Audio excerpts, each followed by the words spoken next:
अगर किसी सियासी लोगों का इसमें इंटरफेरेंस होता है और शर्मिष्ठा पनोली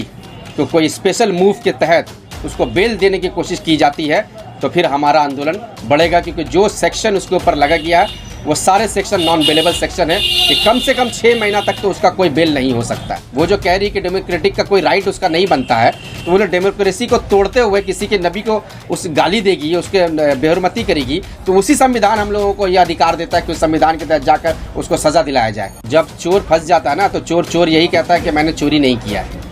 हर चोर से आप ये पूछिएगा तुमने चोरी किया, तो वो चोर यही बात बोलेगा, लेकिन उसका तो वीडियो है सामने, उसने किस तरीके की बात कही है। तो हम लोगों ने तो संविधान से बाहर जाकर कोई डिमांड नहीं किया पुलिस से। संविधान में ही तो ये प्रावधान है कि आप फ्रीडम ऑफ स्पीच आपको दिया गया, लेकिन फ्रीडम ऑफ किसी को रिलीजन हर्ट करने के लिए आपको नहीं दिया गया। किसी के रिलीजन को आप हर्ट करेंगे तो इसका भी तो संविधान में अधिकार आपको दिया गया है कि उस संविधान के तहत आप उसको सजा दिला सकते हैं। सरफराज साहब, शर्मिष्ठा पनोली की गिरफ्तारी हो चुकी है, अदालत में पेश भी किया गया है, क्या कहेंगे? बहुत बड़ी कामयाबी है जी। सबसे पहले कि मैं उन कलकत्ता के उन नौजवानों को मुबारकबाद देना चाहता हूँ कि जिन लोगों ने किसी भी सियासी दबाव में आकर या सियासी चमचागिरी को छोड़कर नबी सल्लल्लाहु अलैहि वसल्लम की ग़ुलामी को पसंद किया और हम लोगों के साथ मिलकर मटिया बुरुज से लेकर खिदिरपुर और खिदिरपुर से लेकर ज़करिया स्ट्रीट के सारे नौजवान इस लड़ाई में शामिल हुए। कोलकाता पुलिस का हम लोगों ने लाल बाज़ार घेराव किया, हम लोगों ने उनसे डिमांड किया कि आप उसको तुरंत अरेस्ट करें, इससे मुसलमान के सेंटिमेंट्स को हर्ट होता है। कोलकाता पुलिस ने अपना ड्यूटी निभाया जो उनको निभाना चाहिए था। भला कि थोड़ा लेट हुआ, लेकिन कोलकाता पुलिस ने शर्मिष्ठा को अरेस्ट किया है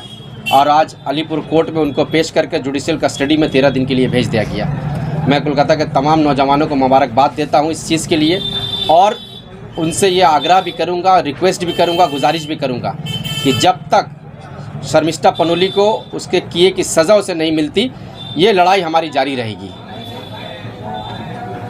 पुलिस ने आप लोगों से वादा किया था, उसकी गिरफ्तारी का वादा पूरा किया है, तो कोलकाता पुलिस के रोल से कितने मुतमईन हैं आप? बिल्कुल मुतमईन हैं और ख़ासकर कलकत्ता पुलिस के joint commissioner head quarter Miraj Khalid sahab, जो उन्होंने वो वादा किया था हम लोगों से, हमारे सीनियर, हमारे मुअज़्ज़िज़ हजरात जो हमारे साथ बैठे हुए हैं, हमारे क्लब के सारे सीनियर लोग, इसरार भाई, हसन भाई, आफाक भाई, जहांगीर भाई है, आकिब हुसैन, ये सारे लोग और भी बहुत सारे लोग थे जो इस ऑफिस में अभी नहीं मौजूद हैं। इन सारे लोगों के सामने मिराज खालिद साहब ने हम लोगों को वादा किया था कि उसको जल्द से जल्द हम अरेस्ट करके सलाखों के पीछे डालने का काम करेंगे। कोलकाता पुलिस को भी हम बहुत बहुत धन्यवाद देना चाहते हैं कि उन्होंने अपना जिस तरीके से ड्यूटी निभाया है, हम सारे लोग इससे मुतमईन हैं। लेकिन अगर किसी सियासी लोगों का इसमें इंटरफेरेंस होता है और शर्मिष्ठा पनोली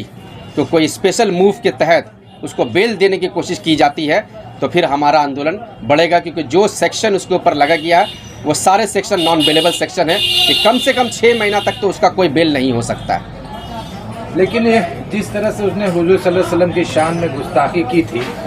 उम्मीद थी कि पुलिस उसे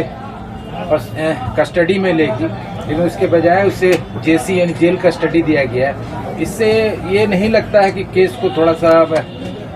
हल्का किया जा रहा है, उसके छूटने की उम्मीद ज़्यादा हो गई है? देखिए, हम तो आपसे पहले ही अभी कहा इस बात को कि अगर इसमें कोई किसी तरीके से राजनीतिकरण इस चीज़ को किया जाएगा तो इसके लिए हम लोग आंदोलन करेंगे। पुलिस ने अपना काम किया कि उसको अरेस्ट करके जज के सामने उसको पेश किया गया, जज ने उसको जुडिशियल कस्टडी में भेज दिया, जेल कस्टडी में। अब हमारे यहाँ के जो कानून के न्यायाधीश हैं उन लोगों पर हमें यकीन है, हिंदुस्तान के संविधान पर हमें पूरा यकीन है कि जिस तरीके का क्राइम उसने किया है, एक मुसलमानों के नबी सल्लल्लाहु अलैहि वसल्लम को उसने उनके नामूस को हट करने की कोशिश किया, हम लोगों को आहत करने की कोशिश की है, ये बहुत बड़ा क्राइम है और इस्लाम के नज़र में तो इसकी माफ़ी है नहीं। लेकिन जो कि हम लोग डेमोक्रेटिक कंट्री में रहते हैं, रिपब्लिक ऑफ इंडिया में रहते हैं, तो हम सारे लोग कानून के मानने वाले हैं और संविधान को मानने वाले हैं कि भीमराव अम्बेडकर जी ने जो हिंदुस्तान को जो संविधान दिया, उस संविधान के तहत हम लोग चलना चाहते हैं और उस संविधान के रास्ते पे चलते हुए हम यहाँ के कानून के न्यायाधीश से भी गुजारिश करेंगे कि इस पे जो भी कड़ी से कड़ी सज़ा होती है उसको सज़ा दी जाए। आज जब उसको जेल में पेश किया गया शर्मिष्ठा को, तो उसने कहा कि उसे संविधान ने बोलने का अधिकार दिया है, यहाँ के डेमोक्रेसी ने बोलने का अधिकार दिया है, उसको गलत तरीके से फंसाया जा रहा है। देखिए, अब जब चोर फंस जाता है ना, तो चोर यही कहता है कि मैंने चोरी नहीं किया है। हर चोर से आप ये पूछिएगा तुमने चोरी किया तो वो चोर यही बात बोलेगा, लेकिन उसका तो वीडियो है सामने, उसने किस तरीके की बात कही है। तो हम लोगों तो संविधान से बाहर जाकर कोई डिमांड नहीं किया पुलिस से, संविधान में ही तो ये प्रावधान है कि आप फ्रीडम ऑफ स्पीच आपको दिया गया, लेकिन फ्रीडम ऑफ किसी को रिलीजन हर्ट करने के लिए आपको नहीं दिया गया। किसी के रिलीजन को आप हर्ट करेंगे तो इसका भी तो संविधान में अधिकार आपको दिया गया है कि उस संविधान के तहत आप उसको सज़ा दिला सकते हैं, और हम लोग तो उसी संविधान के तहत हम लोग चल के जा रहे हैं। वो जो कह रही कि डेमोक्रेटिक का कोई राइट उसका नहीं बनता है, तो वो लोग डेमोक्रेसी को तोड़ते हुए किसी के नबी को उस गाली देगी, उसके बेहुरमती करेगी, तो उसी संविधान हम लोगों को यह अधिकार देता है कि उस संविधान के तहत जाकर उसको सज़ा दिलाया जाए। हम तो संविधान के मानने वाले लोग हैं, और संविधान के रास्ते पे चलते हुए हम पुलिस के पास गए। अगर इसका कोई प्रावधान नहीं रहता तो आज जज साहब बेवकूफ़ नहीं है कि उसको जेल कस्टडी में 13 दिन के लिए भेज दिए होते।